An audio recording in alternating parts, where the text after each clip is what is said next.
Welcome, Faithful Politics listeners and watchers. This is Josh Burtram, your faithful host. Our political host couldn't be with us today. He was too busy campaigning. So we have with us today Nijay Gupta, Dr. Nijay Gupta. Dr. Gupta has been teaching for more than a decade and is a leading scholar in the field of New Testament studies. And he's also a prolific author of many books and articles, including the recent important study of Paul in the Language of Faith.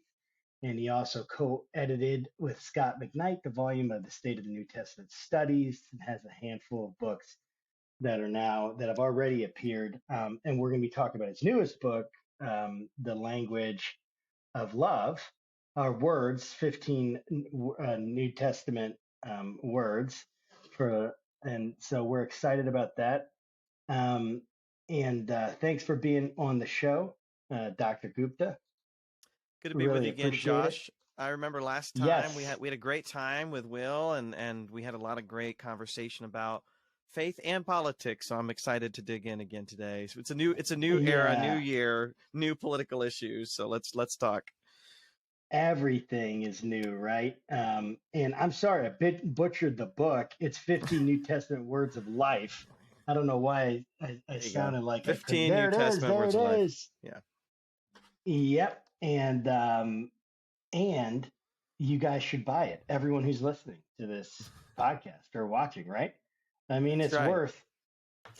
So, Nijay, in your book, 15 New Testament words of life, is this written for a lay audience, an academic audience? What brought this book about? Yeah, let me talk a little bit about how this book came to be, and hopefully then the audience will become clearer. I teach Introduction to the New Testament, seminary level. I've taught it at the undergraduate level. I've taught it in churches, and students are always interested in historical details, what was going on in the Roman Empire, what was going on in early Judaism. But students are also really interested in what does the Bible have to say about real life. I hate when people assume the Bible is just this antiquated, obsolete, boring, dusty old book. There's one way I look at the Bible and say, okay, it's this book from 2,000 years ago, doesn't have anything to say to us today. But I in my book, I use the example of Hamilton the musical, which my family loves. And from one perspective, Hamilton is about the founding fathers, Revolutionary War, political skirmishes. But why is it popular? It's not popular for those reasons. It's popular because it taps into themes that are really urgent and experiential for us of conflict, friendship, forgiveness, anger, pain, love. I mean, this is the stuff of life, right? And my passion is to say this is actually what the Bible's about. The Bible's not just events that took place thousands of years ago. It's not just here's how to go to heaven. Here's your manual to go to heaven. It deals with things that happened long ago. It deals with the eschaton, but the Bible's actually about real life. And so the subtitle is A New Testament Theology for Real Life. So I actually have three contexts in mind for this book.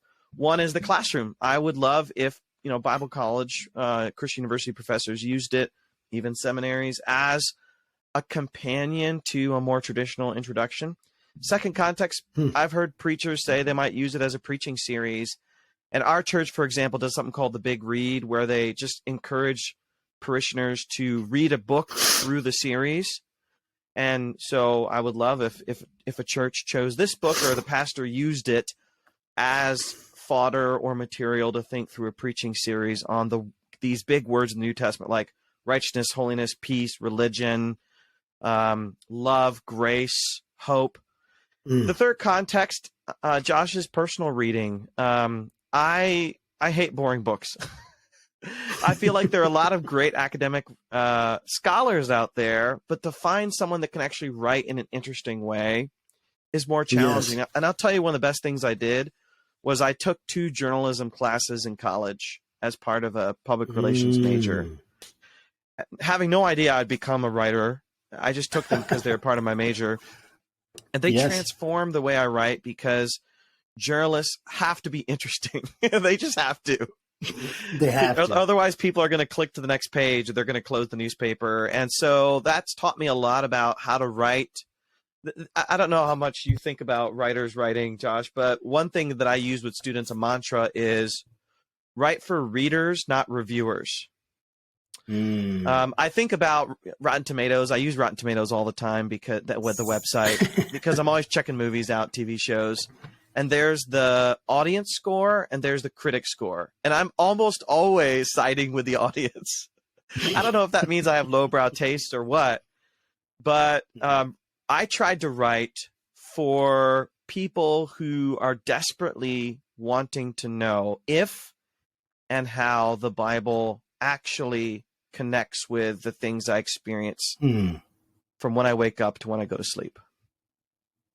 That's so good. So take a couple words that you have from the book and help us, kind of whet our appetite for, what these words are, a few maybe important ones, and then how you actually go from text to life. Yeah, for sure. So let's just take the first one. So what I did was I took a big word like righteousness, and I could look at righteousness in the whole Bible. That would take a long time, and it would feel very scattered. So I decided I would focus on a case study, which would be one book of the New Testament. So, for example, righteousness in Matthew, gospel in Mark, forgiveness in Luke, and so forth. So let's just take righteousness. The New Testament is written in Koine Greek, which means the language of everyday life. And the funny thing is, we don't really use the English word righteousness in everyday life. So that's a mistake because it's a kind of a translation mistake, because the Greek word dikaiosune, which is the word we translate for as righteousness, was a common word that just meant good, honest, trustworthy. So, I kind of start off that chapter by saying, imagine seeing an ad for a shift manager at McDonald's. Must be, must have a bachelor's degree, must have a driver's license or something, able to use Excel, must be righteous. We wouldn't say that, right? But we would say looking for someone honest, trustworthy, right? It's nice that Greek has a word for that. English, we don't really have a one word for that. But that's just what it means. So when it talks about Noah was a righteous man, it just means he was a trustworthy, good person. Like we would say, Josh, you should hire Josh. He's a good person, trustworthy. Yes, you should. That's right. And pay him well. And benefits too. That's right. So I look at Matthew and I look at, the different ways righteousness language is used. For example, the Beatitudes, blessed are those who hunger and thirst for righteousness. Yes. Yeah, what do we want? These are not people that hunger and thirst for salvation, not people that hunger and thirst for heaven. They hunger and thirst for a world that makes sense, a world where things are right? A world where you don't go to bed stressed out and angry and tired because things are spinning out of control. Don't we all hunger and thirst for righteousness? Right. Yes. When you put it like that, we do. When you put it like that, we do. I'm watching. I just watched a terrible movie, by the way. Moonfall. Yesterday. I actually didn't watch all of it, but it's one of these apocalypse movies of the moons falling and destroying the world. And what's true about there are very few things true about that movie, but what's true about that movie is when things start going bad, people turn on each other and they loot and they fight and they compete, and they lose their sense of community and civic responsibility. And it's in those moments that we hunger for righteousness, right? We say, just like with the Old Testament psalmists or with the New Testament Beatitudes, who's doing right? Who actually cares? Who is supporting the community? Who is a model for others to follow? That's just an example of where I look at Scripture and then I look at today and I say, the Bible wants us to be right with each other. The Bible wants us to be right with God. The Bible wants us to pursue justice, pursue integrity, pursue character. So that's one example. I don't know if you want to talk through that, or if you want me to jump into another one.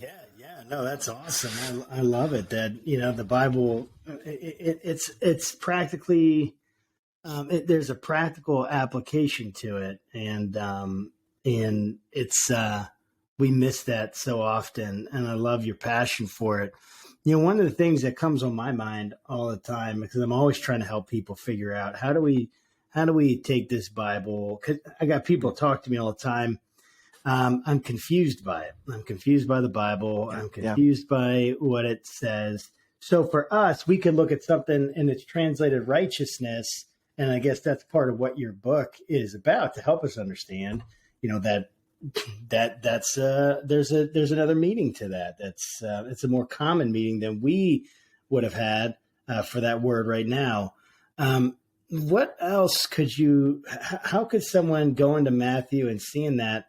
What can they do to figure out, like, wow, that really does apply to my life here. This idea of I'm blessed if I'm desiring righteousness. What can we do to figure that out? Yeah, I mean, one thing, this is kind of a first step, is to read different translations, because when we're locked into one translation, we'll get used to that terminology. I actually do professional translation work a lot, and there's a saying in the linguistic world. It's actually an Italian saying, traditore, traduttore, and it means translators are liars. What does that mean? It means there's no such thing as a perfect translation. Anytime think about the UN, where they have the translator, you can make mistakes. The translator is a mediator, and it's not so much they're making mistakes, but they're making translation choices. Interpretations, right? So, for example, one thing I do with my students, which I hope is really fun for them, is I look at how movie titles are translated in other languages. So, for example, it's raining. It's Raining Meatballs. Is that the name of a movie? Yeah. Cloudy with a Chance of Meatballs. Cloudy with a Chance of Meatballs. Yeah. I think in one of the Middle Eastern languages, it's translated as It's Raining Falafel. And they don't change the movie, so it looks like meatballs, but it also looks like falafel. So that's a question of, like, a translation decision. Do we leave it as meatballs, or do we convert it into something that's going to make more sense to the audience? Translators are constantly fighting that battle of how much to retain from the original and how much do we sacrifice in terms of understanding. Translators do that as well. So I encourage people, okay, you like the NIV, also read the Message Bible or the New Living Translation or the Common English Bible. Getting out of Christianese, breaking that down, thinking through other ways of translating it helps us to refresh some of that language. I'm going to throw some other weird things out there that may not work for some people, but I actually like reading the patristic writers. Someone like St. John Chrysostom. You can go online, find his homilies. So he wrote very academic sermons, very long academic sermons, but he gets right into economics. He gets into social economics. He gets into Christian character and formation, all kinds of stuff. Now, he's not perfect any more than anyone today is not perfect. Sure. But reading some of these patristic writers, they were really interested in how some of these themes and concepts relate to everyday life, sometimes more than we are, because they were living in the midst of great upheaval. They were trying to justify the existence of Christianity.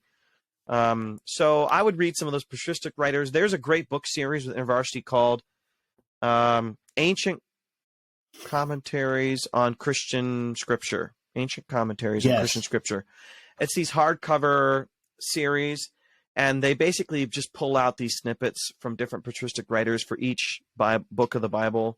I actually like reading those. I find those really helpful to think through a different way of looking at some of these texts. Because the idea is you want to see not only what we see now, right? We read in English and we can interpret, but this has had a 2,000-year history of interpretation. And so, but why should anyone care, though, about what someone from that long ago had to say about it? What do you think?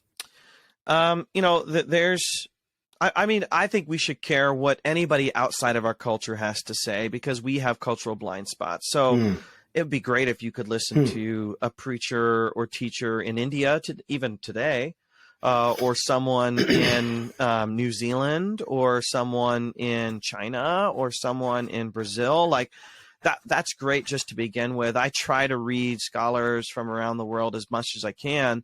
But even when you go back in time, there's an old saying, the past is like a foreign country. They do things differently there. And that's true. But why go back to those first 4 centuries of Christianity? One of my friends, David De Silva, he used the imagery of a tree. Christianity is this tree that's growing, and we are at the top where new branches are growing, which is fine. All parts of the tree are great. But why not go back to the roots? Right? Scripture is kind of the roots, but why not go to the lowest parts of the tree that have some of the foundation?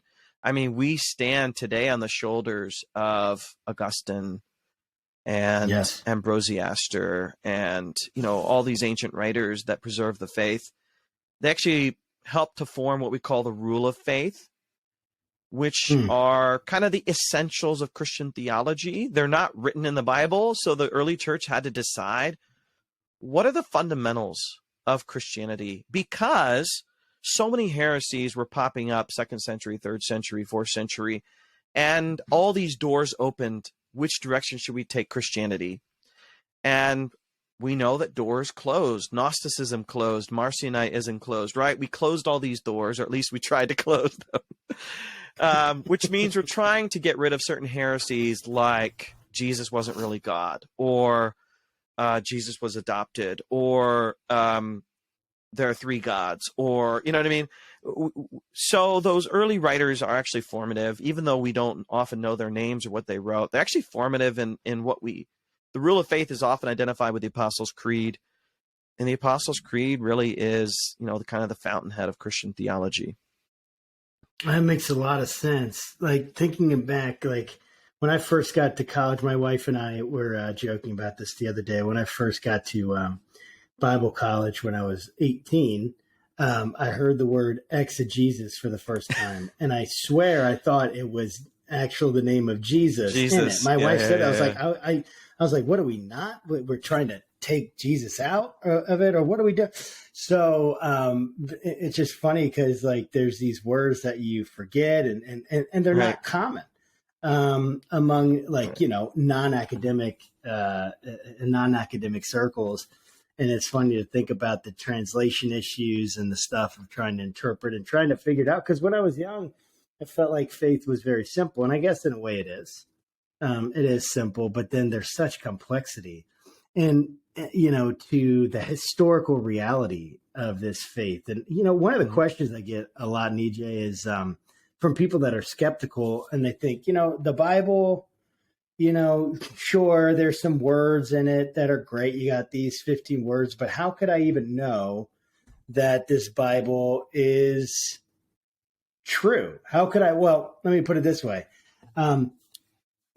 You just said that they had to figure out what was going on, right? That theologically, like Trinity is not in the Bible, and yet we believe, Christian theology is this Trinitarian. That there's tri-personal God and the dual nature of Christ and the dual nature of Scripture being human written and also divine. What can we say in response to some people who would be listening to this? Like, okay, I want to read your book. It sounds good, but why should I even care about the New Testament in the sense that, like, how do I even know where's its authority? What? How can it even speak to my life here? Yeah, good question. I don't dive into that. It's kind of presupposed in the book, but I'm more than happy to talk about it. This is where people traditionally talk about apologetics. I'm hesitant to spend too much time on apologetics, which is kind of defending the faith in traditional kind of Western American ways, because it might seem like you don't need faith if you have all the answers. And the reality is, let's just say in the first century. Okay, Josh, that's a great point. Let's take this to the first century. Let's say yes, the Apostle Paul is preaching in a new city. Let's say Athens. And, he's out there saying, hey, the God of Israel, the one God, is the only true God. We have our scriptures. We have this gospel of Jesus Christ. And someone walks up and asks the question that you said, why should I trust you? Why should I believe you? Who in the heck are you? And right. There's this one group of people, Israel. I'm Roman or I'm Greek. Why should I trust this group? That would have been a very common question that Paul had to field. So that makes sense. It's worth asking that question. I would say what Paul would do is he would say, let's talk. Let me tell you about the amazing things this God has done for his people. And so just taking a page out of that, I would say to people, we can be pretty confident that what the Old Testament talks about in terms of the history of Israel is accurate. Now, is it like word for word accurate? I can't verify that. Like we have Josephus, who's an ancient historian, to give some corroboration to it. We have archaeology. Generally speaking, we can say this people has been through some amazing things. And we can talk through that. I mean, people question the Holocaust. People question historical events today, all right? the time. So it's normal to question, okay, did this happen? Did that happen? And we can say, gosh, we have enough evidence to say, yes, the Holocaust happened. We have enough evidence to say, yes, Israel has been through a lot. And then we have the story of Jesus. And people will say, probably people probably said to Paul, how do I know all that what you're saying about Jesus is true? And he would probably say, I have been with eyewitnesses and I have seen Jesus myself. So I think we today, I would say to somebody, if they say, how can I trust this New Testament? I would say, we have eyewitness testimony in the Bible, and I have experienced Jesus too. Yes. And so I think half of what we say is, there are valid reasons for trusting the Bible. But if we stop there, then I think that we're selling short the gospel, because the other half of what I would say is this book has changed my life, and I would like you to have an opportunity to experience that as well. Not as an altar call sell, but to say people are hurting today. People are hungry for depth. Yes. They're hungry for hope. They're hungry for truth. And I want to be honest that Christianity has let people down in various ways, in various places, in various years. But as for me, God has brought more good than the doubts and questions I have. And I don't want to get into all the academic details, but there's a scholar named Walter Moberly who talks about plausibility structures, meaning the Bible sets itself up enough as truth for that people should at least give it a try. That's kind of my approach to that question is I don't know anything 100%. When people say, oh, I know Jesus 100%, I trust God, I know I'll go to heaven. I don't know anything 100%, right? No, the person I'm closest to in my life is my wife, and I love her to death, and she loves me to death, and I'm not 100% sure about anything, right, related to our relationship. It's faith, right? Everything is faith. Atheism is faith. Being Republican or Democrat or non-committal is faith, right? Taking care of my children is faith. Being a good neighbor is faith. It's all faith. And so it's just a question of, how do I want to live my life? What do I want to commit myself to? So AJ Swoboda and I have a podcast called In Faith and Doubt. And we talk a lot about deconstruction, faith and doubt issues. And what we want to normalize for Christianity is it's a moment by moment choice to stay engaged. And there are very few moments of, I feel perfectly confident about X, Y, and Z. Like the Christian life, just like marriage, just like friendship, has ups and downs and is a moment by moment decision to stay connected, to stay engaged. I mean, that's what faith is. It's not this, I signed this piece of paper, I got baptized. Baptism's great. Church membership is great. But it's really just saying, I'm going to continue to walk in this, even though it's confusing and hard. I think that honesty allows people to find Christianity more approachable versus selling this, your life will change tomorrow forever and you will be 100% sure. That just doesn't work for people. That doesn't really happen, does it? No. No, it totally doesn't happen. You know, you talk about plausibility structures, which I love that phrase, by the way, or that, I guess it's not a phrase. What is it? Two words put together, Yeah. Whatever you call that. There's a linguistic term for that, I'm sure, right? Two words together. Morpheme. No, that's not it. Does it? So, something like that.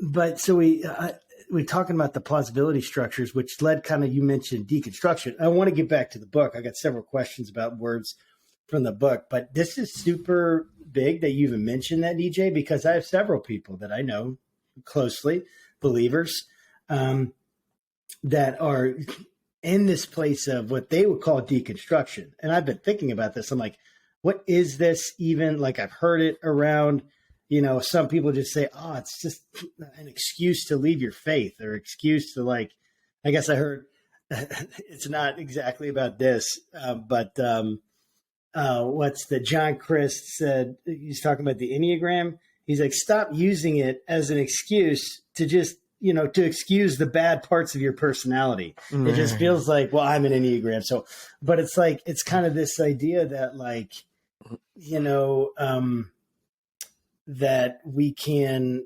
basically use this deconstruction to basically, just excuse our doubts that we don't really want to explore, or just say, I'm going to be skeptical about everything I grew up with, but then maybe there's another piece of that isn't happening.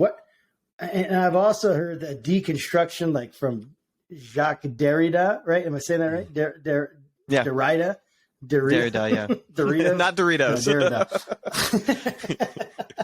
That he talks about deconstruction, but that's very separate or distant from this, like, deconstruction movement happening in the ex-evangelical movement. What are your thoughts on that? Yeah, words have a tendency to take a life of their own, especially words that get used a lot, whether it's deconstruction or doubt.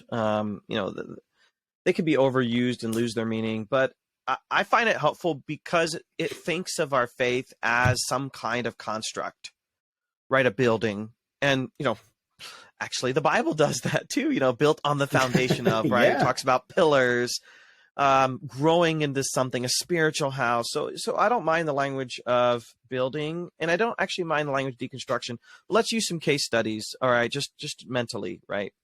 So let's use the example of someone who grew up in a church where it was reinforced that Christians should. So let me give an example from my experience. I grew up, the Christian environment that I became involved in high school created a kind of construct of insiders and outsiders. Right. So the people in the church are good and the people outside the church are dangerous and bad. So it's this kind of bubble mentality, don't go to dances, don't use playing cards, like this very almost cult-like restrictive culture. I loved my church. I still love it. I love the people there. But I had to take a hard look at what was built within the fabric of my faith. So for some people, deconstruction is saying, I'm going to have to go through this house and figure out what parts are actually causing unhealth, what parts are actually harming the house, whether it be racism, sexism, lack of care for the earth. I mean, there's some theologies that say, don't recycle, don't worry about climate change because the earth's just going to get destroyed. Right? Healthy deconstruction, if you want to call it that, is going to go through it and say, maybe even at some foundational levels, I was taught some really unhealthy things about the Christian faith. So, for example, for me, I grew up in an environment where women were not seen as equal and welcome participants in leadership in the church. And that was actually built into the foundation of my theology. So I had to go through and maybe instead of deconstruct, you say heavy renovation. Heavy renovation. I think that's healthy. Renovate. I like that. Where it becomes unhealthy is there, AJ and I talk a lot about this on our podcast. It's kind of exciting to take a sledgehammer to a wall. Like there's a kind of release there. And to say, to hell with you, screw you, you misogynist, racist, bigot, there's some, endorphins that are released in taking a sledgehammer, right? And punching a punching bag. The problem there is you could be cutting off the branch that you're standing on, right? So deconstruction, if it's understood as heavy renovation to make the house healthier. I like that. I think that's great. I did it. AJ did it. It's I would even say theologically, spiritually necessary. But demolition is a whole different thing. And the question is, I think all this changes for me when you have kids, honestly. And not everybody's going to have kids. Not everybody wants kids. That's fine. But for me, like, if I turn cynical in my faith and I become kind of a smarty pants, know-it-all, and say I'm smarter than theologians, I'm smarter than the Bible, I'm smarter than my pastor, I'm smarter than Josh here on his Smarmy podcast. If I get into that and I become cynical, right? My children aren't going to want to have anything to do with Christianity. Yeah, they'll go to church with me while they're young. Then they'll grow up and think they're smarter than Christianity. And they're smarter than the Bible, and they're, more evolved than religion, and they don't want anything to do with Jesus. I've talked to dozens, maybe hundreds of people who are in that situation where they have evolved in their faith to a place where their kids would never want anything to do with Jesus. So we talked earlier about simplicity. I think there is a way of renovating our spirituality that can be healthy and actually get us back to a simpler form of faith. I might have used this analogy the last time we were talking, so forgive me, but I learned something from some of my teachers called the second naivete. So naivete means that you are kind of ignorant and you don't know things and you speak out of ignorance. And that's bad, right? You shouldn't speak out of ignorance. And you have this kind of simple-minded understanding. Then you study something, right? And you learn about it. Let's say it's climate change, or let's say it's religion, and you become informed. But now you know too much, and you have all these options. And should I choose this? Should I choose that? And some people stop there, and they just live in indecision and despair. And that's bad too. So theologians, philosophers sometimes talk about second naivete, that on the far side of complexity, I actually have to make a choice about how I'm going to live. Yeah. Right. Let's take this example of voting. You have two options for a candidate for governor. Naivete would mean I don't know anything about either candidate, but I know this person is good looking and this one's not. Or this person's tall and this person's short. Or this person is my party and this person's not. But I don't know anything about them. I don't know their track record, their voting track record, their history, how long they've been in politics or education, their community, their commitments. That's naivete. Complexity is Oregon sends you this massive documentation of everything you need to know about the candidates, who supports them, how they voted, their education, their statements, everything. You get this massive thing. And let's say you read all that. Let's say you read all that and you say, I don't know who to choose. Oh, well, I'm not going to vote.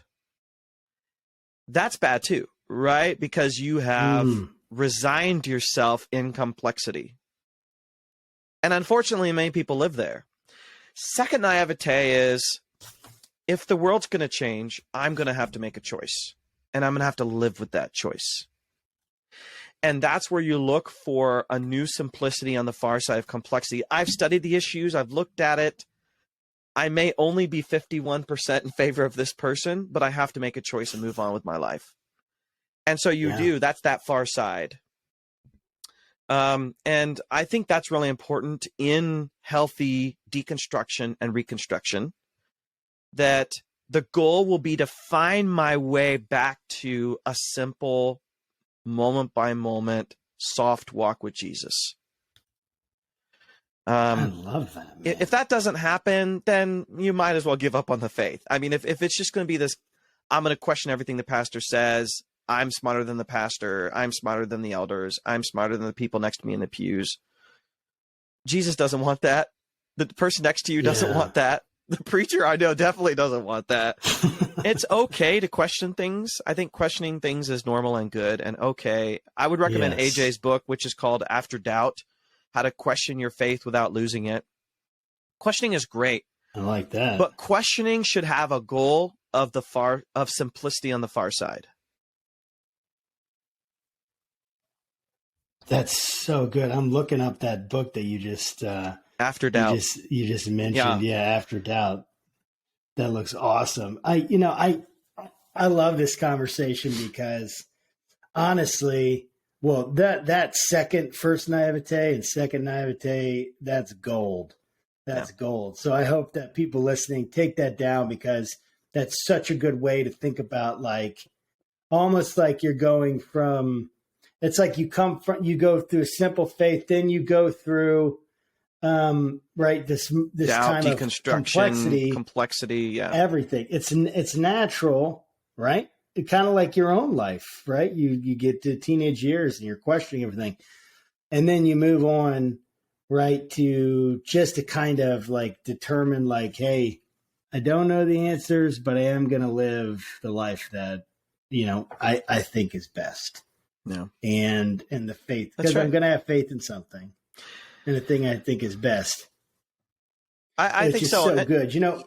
Even if you look at scripture, you take something like the Proverbs, they're overly simplistic, right? I don't remember the exact wording, but, a gentle answer turns away anger. So if you're yelling at me, Nijay, you did it, and I say, I'm so sorry, right? That's great wisdom. It's actually not always true. Sometimes people are still angry, but there's some basic power to it. Then you have really complex wisdom in things like Job or Ecclesiastes.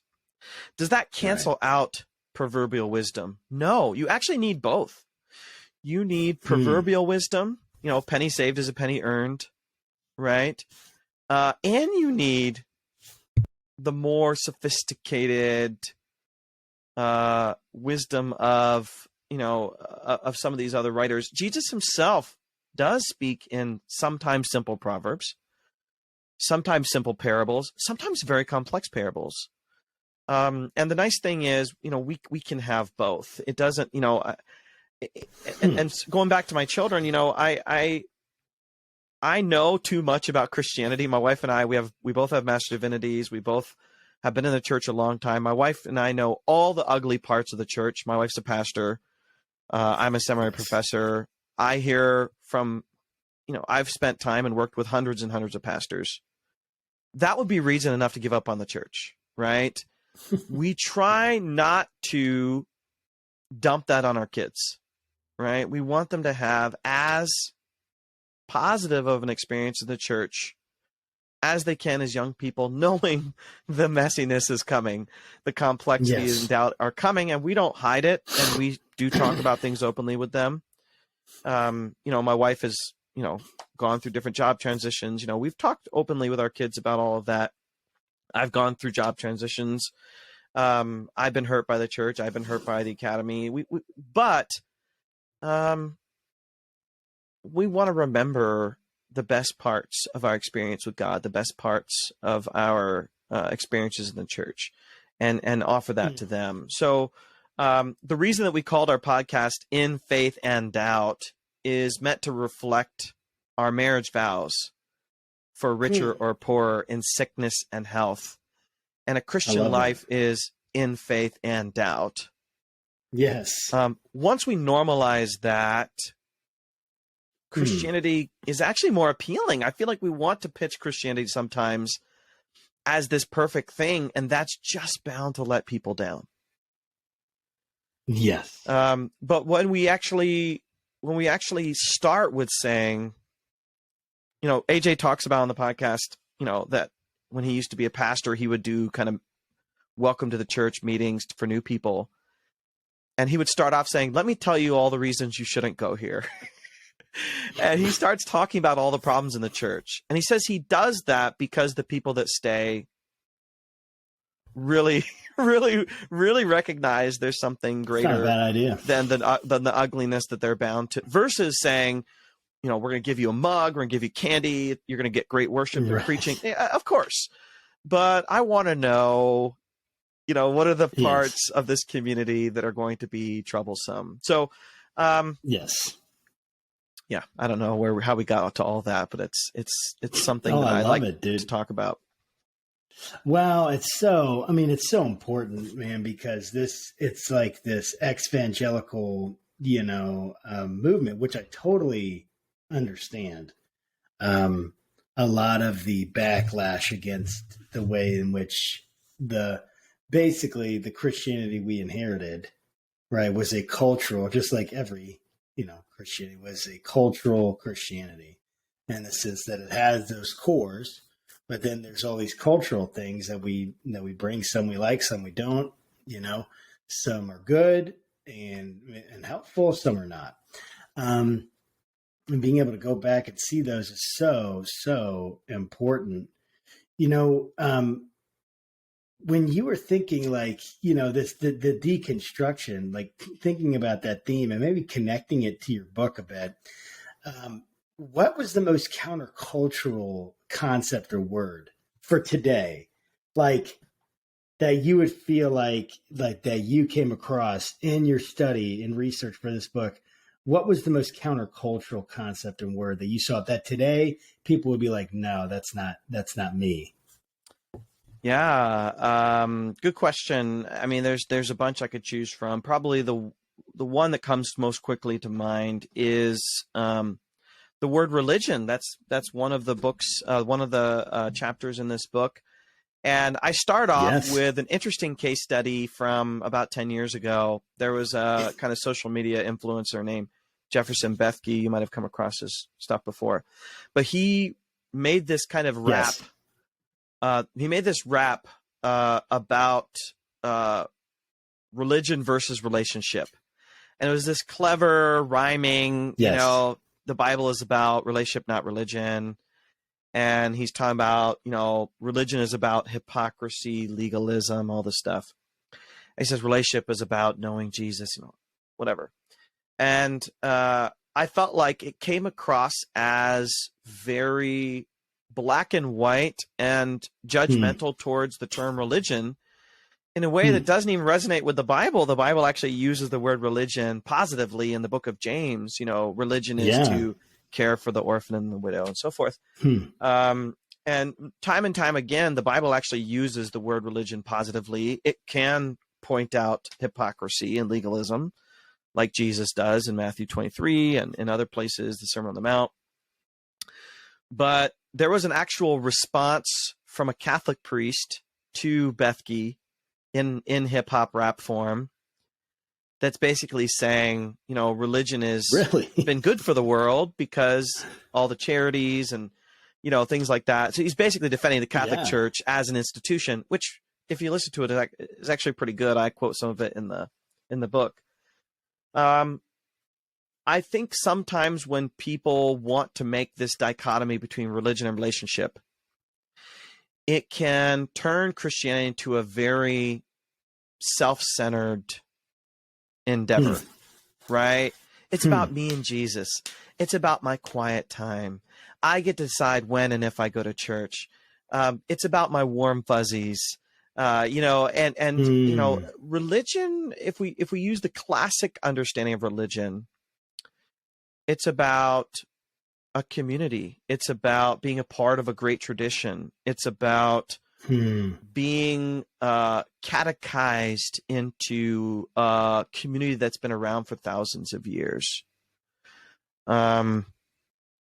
there's an analogy I love, and I'm not going to get the details right, but there was a priest, I think it was a Catholic or Anglican priest, who was very young. He was in his, 20s, and he gave a homily, and someone at the church who's much older came up to him afterwards and said, how can you preach to me? You're only, 25. And he says, Madam, this collar is 2,000 years old, and that just kind of give the mantle of the priest. I don't quite buy into all of that, but this notion that, religion is about being part of something greater than just yourself.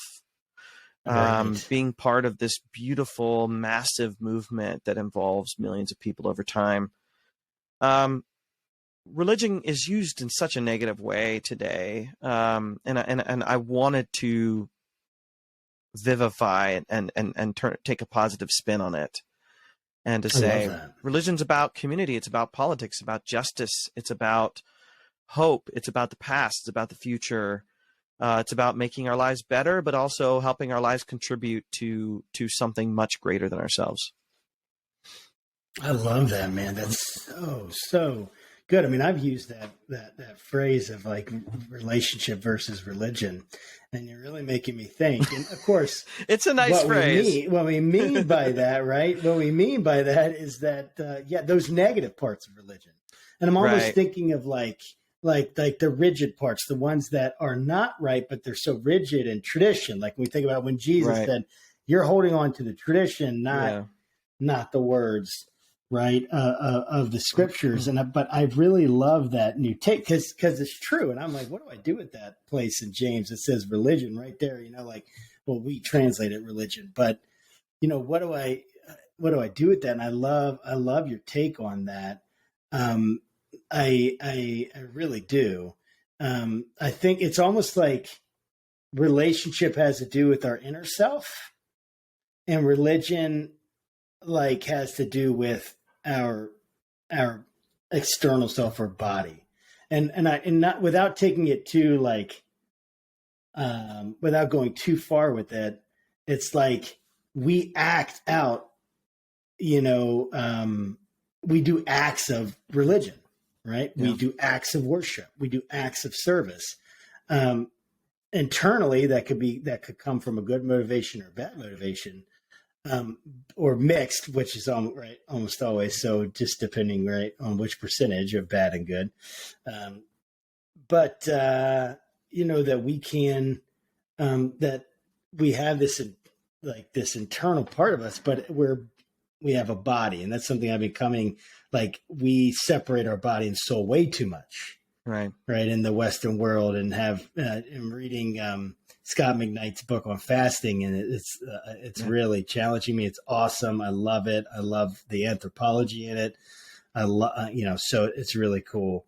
But it's almost like this body, like this embodied, like we're supposed to use our bodies to worship. That's what it's supposed to happen, and so our body's going to affect that. So it's so good. I think of religion as, kind of an infrastructure for our personal and corporate and even global body of Christ. I mean, we're part of a local body, which is great and necessary, but we're also part of a universal body that has existed for centuries. And,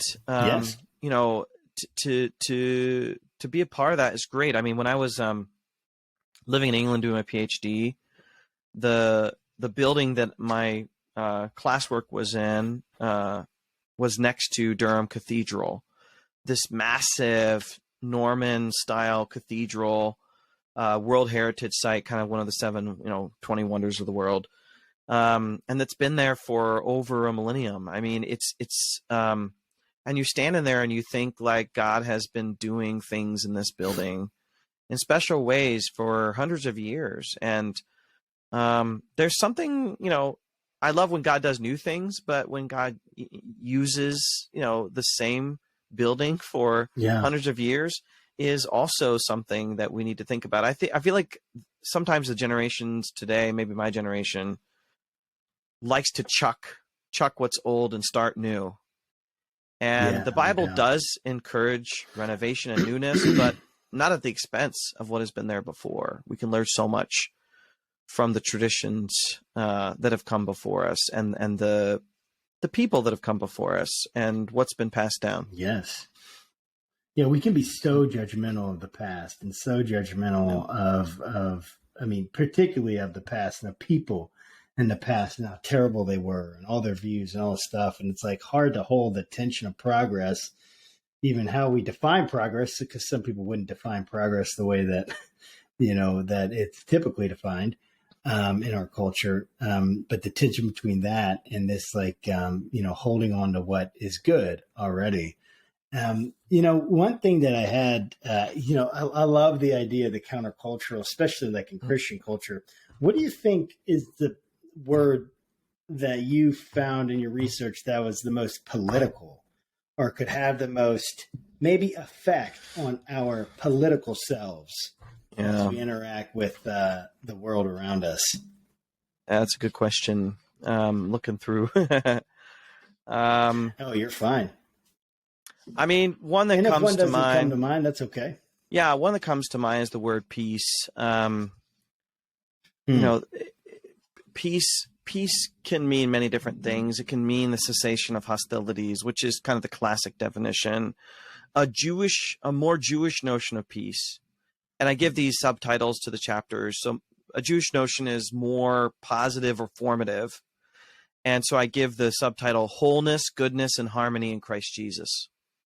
Wholeness, goodness, and harmony in Christ Jesus, because peace is not just the absence of something in a Hebraic mindset, but it's the world flourishing as it was intended to in harmony and community. So I actually quote a pastoral theologian named Jose Humphreys. At the beginning, he says, "Imagine a word of shalom, God's wholeness, God's intention, where some say nothing is missing and nothing is broken." And I focus this whole chapter on the book of Hebrews. I mentioned Hamilton the musical. I just want to read this to you, and you can tell me. Yeah, please. You could tell me what you think about it, but I'll just read this opener. In the summer of 2016, Hamilton the musical creator and star Lin-Manuel Miranda tweeted the following: "Everyone will sit under their own vine and under their own fig tree, and no one will make them afraid, for the Lord Almighty has spoken." Micah 4:4. That's Lin-Manuel Miranda quoting Micah 4:4. This is 2016 on funny. Twitter, okay, without extra comment. A minute later, he followed this up with another tweet: "I'm not particularly religious, but the notion of a world where everyone feels safe is calling me right now." This is 2016. Think about what the world was going through in 2016. Yeah. On two earlier occasions, Lin-Manuel Miranda tweeted the same Bible verse without comment. If you're one of the few mortals who hasn't watched Hamilton, it might help to know that this verse is recited verbatim in one of the show's songs, "One Last Time," voiced by George Washington. And then I write here, what was in Micah 4:4 that was attractive to Lin-Manuel? It was the biblical vision of peace, of a redeemed world where every single person has equal access to basic human rights. Their needs are met, and they're free to sit under their own proverbial vine and fig tree. Sometimes we mistakenly assume that peace is the absence of war, hostility, tension, but there's a broader concept in the Bible that is ultimately what God's sin-frustrated creation is longing for: wholeness and harmony, what I go on and call formative peace. And actually, we know that this verse from Micah was actually one of the historical George Washington's favorite verses, and he would put it into many of his private letters as almost kind of a motto.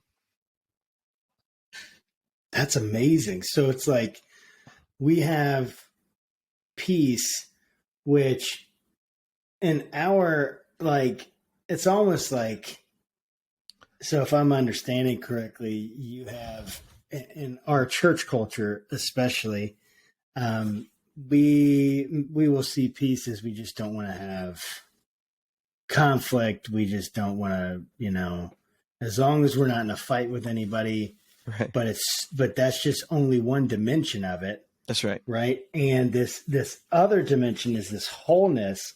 And it's like it's almost like we view, like, many times Christians, because we are political, we have to be political. We can't escape that. It's like we view we just only want to not have conflict, as opposed to maybe doing our part to bring peace. That's right. To the world around us, and bring peace, even politically, between ourselves and our enemies, or people who are on the other side. There's a lot of avoiding conflict, as opposed to maybe even leaning in and doing it correctly to bring peace. Yeah, the image of everyone under their own vine and fig tree. I feel like we live often in a world today where I am obsessed with making sure I have my own vine and fig tree. Yes. But what the vision of Micah is, and the vision of the Bible, is making sure everybody has their own vine and fig tree. And that includes me, but I should be as concerned to make sure that Josh has his own vine and fig tree. And my neighbor has their own vine and fig tree. And red state people have their own vine and fig tree. And blue state people do. And Mexicans do. And Canadians, you know what I mean? Yes. That's a whole different way of looking at, when we talk about politics, when I'm talking about politics with my students, I try to take them back to, I'm a Greek teacher, so I take them back to the polis, right? The city. Yeah. The word politics comes from the Greek word for city. And the ideal of a Greek city is not necessarily equality, because Greeks weren't necessarily Democrats in the modern sense. As long as you're a male and a landowner or whatever. But that everybody is responsible for the common good. That's the essential Greek concept of the city, is that everybody is a contributing member of the common good. Everybody seeks the peace of the city, the welfare. Peace meaning welfare. And so what we take out of that as modern political human beings, is when I hate it when people say, take politics out of church, take politics out of the pulpit. What we really mean is take partisan politics out of the pulpit. Or that's what we should be doing. Take partisan politics. There was a recent dust up with Al Mohler, if you saw that, where he was basically saying, if you don't vote red, then you're being an unfaithful Christian. And many, many people, including my friend Mike Bird, called that out as heretical, because it's basically equating a political party with Christianity, which is obviously historically dangerous. We've seen that with apartheid. We've seen that all over the place, the Reich Church. But we should all be political insofar as we are concerned with anything and everything that could contribute to the common good, to the common welfare.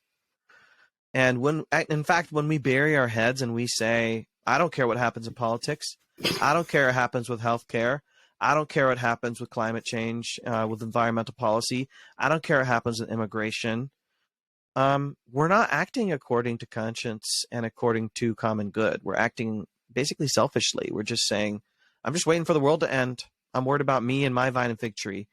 And Micah, the New Testament, Jesus, they all tell us, if you're going to be a part of this beautiful family called Christianity, you are signing up to care for everybody in the world, insofar as you're able to contribute to the common good. Oh, dude, that is so good. And what an important point for Christians, like especially people that are supposed to be representing Christ. Like, we of all people should be seeking the peace of those around us and seeking reconciliation with the other side. And yet what we've done is we've created this almost this militaristic view of Christianity, where it's like, we gotta, they are the enemies of God. Like, we have to physically do something to stop them, or do something, or vote against them, or whatever it is. And again, what do you think someone like Al Mohler's motivations are.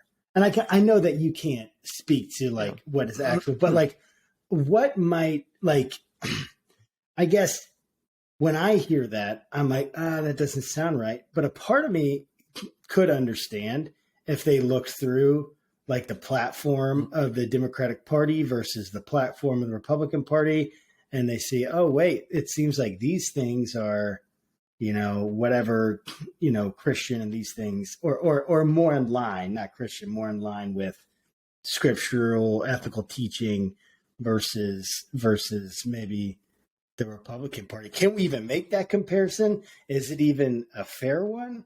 Or like, I guess what I'm saying is, at what point, like, are we like, do Christians become political in the way that they stand against a power or something like that? Or do we ever do that? Yeah, I mean, the obvious example to me is Dietrich Bonhoeffer, who yes, opposed the Reich Church. He opposed obviously Hitler, and we applaud him for taking a stand politically. Yes, we applaud him for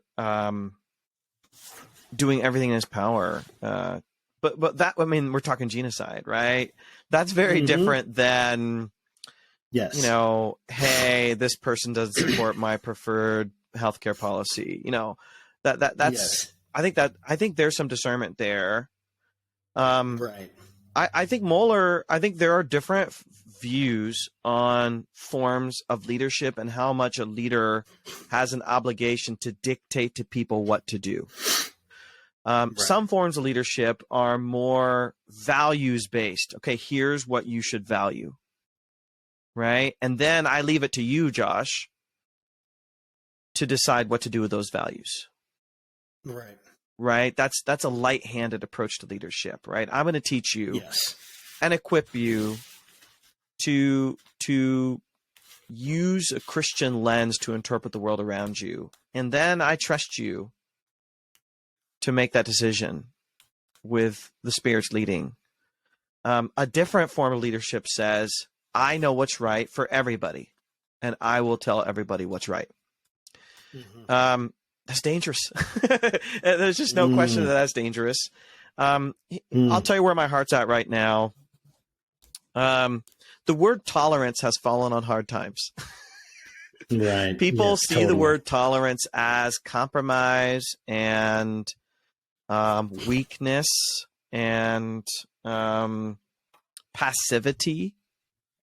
But let me just speak in terms of my experience in the academy.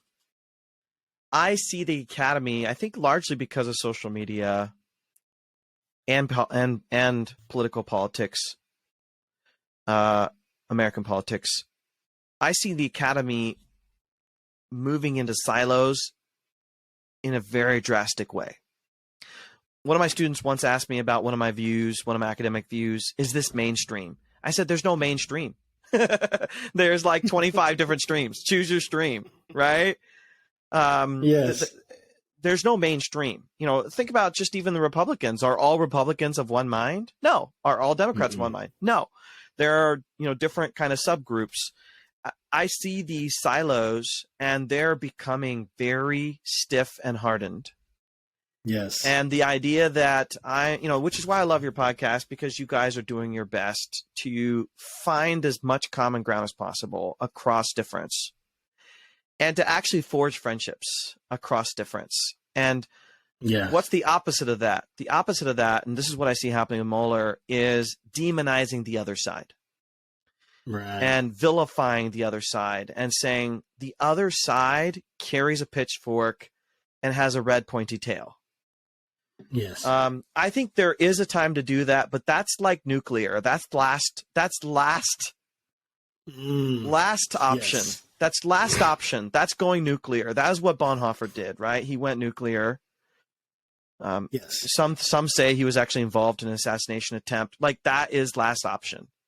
We are treating that as first option now, right? Send nukes, ask questions never. Yes. And I think that's dangerous. Like, I've thought about trying to get together some influencers, people in leadership in the academy, and saying, we actually need to have more diversity of thought in leadership together at the table. not just sitting at the table, but actually becoming friends so that we can say, we want to stay in the conversation together.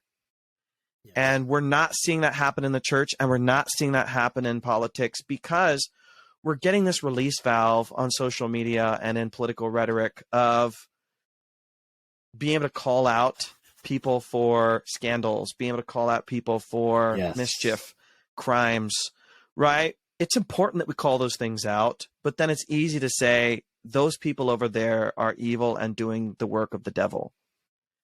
Yes. I want to find a better word than tolerance because I know it's not a term that people like. Yes. But AJ and I have coined or maybe made popular a phrase, slow theology. And slow theology means if we're going to be formed in anything, it's only going to be lasting and good if it's done slowly and carefully. And maybe we need to start a movement, slow politics. Wow. Right? Slow politics, baby. Slow politics, which is not lazy because it needs to be intentional. But this idea, I'm not just going to jump on social media and tell everybody my latest thoughts at X, Y, and Z just to get more likes and followers. Because that means I'm not going to be able to be in conversation. I'm going to lose my credibility to be in conversation with people that I can actually make change. If I want to talk to the other side, I need to be in conversation with them, not slinging arrows and weapons and rockets and nukes at them. This is just the way politics works. I don't know how you feel. I feel like it's just gotten worse over the last 5-6 years. Yeah, and it does feel that way. I feel like Christianity needs to turn around and do the opposite of its tendency. Yes. And instead of creating silos, to say, I'm going to actually sit down and try to be friends with the people that trouble me most, because this is the only way we're going to move together. This is the only way we're going to get over this desire that we just want to annihilate the other side. It's honestly, Josh, it's hubris. It's pride. Agree. It's pride that's getting in our way of doing it. And I need myself to be more part of the solution, but I try to hold relationships on both sides of the theological spectrum, the political spectrum. Even politically, I grew up in a red state. I grew up with red politics, and I have a lot of appreciation for the people that raised me and their values. Mm-hmm. And as you know now, I live in a very blue area, and I, value a lot of the fundamentals of democratic politics. But I'm torn. Honestly, I'm torn, and I don't want to just napalm the other side just because I vote X, Y, and Z. I honestly, not to say that I'm like the model of this, but my wife and I, we don't vote according to a party. We just don't. And I think that's because we do see the flaws in both parties. Same thing with theological traditions. We don't align with one theological tradition. I think I don't know if you have a better word for tolerance, but I think there needs to be more slow politics when it comes to the church and when it comes to the city. I mean, I would feel like a word that comes to my mind is acceptance, just acceptance of that other person. Yeah. Even the things that you don't like. This is the last question. What is one thing you would want our listeners to know about your book before we, to know about it? And then what projects do you have in the queue? Yeah. What would I want? What I want your listeners to know? I would want them to know it's not written for eggheads. It's written for people who want to maybe refresh their Bible reading and say, I read the Bible a lot. I read it for devotions. I hear it at church, and it's getting kind of stale. It's getting a little bit old. It's getting a little bit repetitious and feels like kind of a chore. And I want to say, I'm hoping some of the analogies I use, some of the pop culture stuff I use, some of the translation insight I use will help kind of reinvigorate people's faith. If they start, I talk about Bono's song about grace. When I talk about grace in one of the chapters, and he has a beautiful song about that. I use stuff from Star Wars to talk about peace and war. I try to bring in stuff that we engage with in real life. So I'm hoping that will help maybe refresh people's faith. In terms of other things going on, I have a book coming out in 2023 called Tell Her Story, which is about the women leaders of the earliest Christian churches. I'm teaching a course in this right now at Northern Seminary. And I didn't grow up in an environment where I heard about all these amazing women leaders of churches in the early church. Women like Euodia and Syntyche and Nympha, Priscilla, and exactly what Priscilla did, Phoebe, the women mentioned in Romans 16. I don't know their stories, and I'm shocked that most people don't know their stories and how amazing they were. Junia, Andronicus and Junia, I refer to them as Paul's auntie and uncle because he says they were in the faith before me. We know very few people from that generation, the generation before Paul. Think about that. There was a Christian leadership generation before Paul. And Junia and Andronicus were a part of that, and he looked up to them as I say, as auntie and uncle. Their stories need to be told. It's amazing. So that's coming up.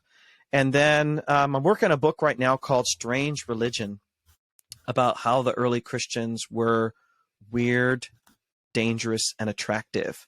And I basically say we need to be weird, dangerous, and attractive today. That's awesome. Well, it looks like we have a few more podcasts we're going to have then. That's right. Just set up in a 6-month schedule. Yes, just a revolving door. That'd be great. Well, thank you so much, Nijay. It's a pleasure to have you on here.